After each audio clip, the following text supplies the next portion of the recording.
Hello বন্ধুরা, good morning. সকাল সকাল চলে এসেছি পাপানকে খাওয়াতে। আর এই যে খাওয়াতে গেলেই আমাকে অনেক জ্বালাতন সহ্য করতে হয়। তারপরে চলে আসলাম আমি খেতে। তারপরে এই যে আমার জন্য বানিয়ে নিচ্ছি ডিম টোস্ট। রোজ রোজ আমার আবার এক খাবার খেতে ভালো লাগে না। আজকে হচ্ছে আমার শ্বশুর বাড়িতে লাস্ট ডে, মানে আজকে আমি চলে যাব বাবার বাড়িতে।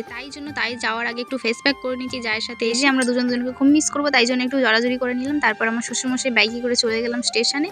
আর স্টেশনে এসে পাপানের দুষ্টুমি দেখো, রাস্তায় কি পড়ে আছে সবকিছু নিয়ে পরিষ্কার করছে। প্রথম ট্রেনে যেতে প্রচন্ড ভয় পেতো। এই যে 3টে ব্যাগ আমাকে নিয়ে যেতে হবে একা। শ্বশুরমশাই আমাকে ট্রেনে তুলে দেবে আর ওখান থেকে আমার বাবা আমাকে আনতে আসবে। তারপরে আমরা ট্রেনে উঠে পড়লাম। প্রথমবার এতগুলো ব্যাগ নিয়ে যেতে প্রচন্ড ভয় পাচ্ছিল। তারপরে প্রত্যেকবার আমি ট্রেনে করে এতগুলো ব্যাগ নিয়ে যাই, যেতে যেতে আমার অভ্যাস হয়ে গিয়েছিল।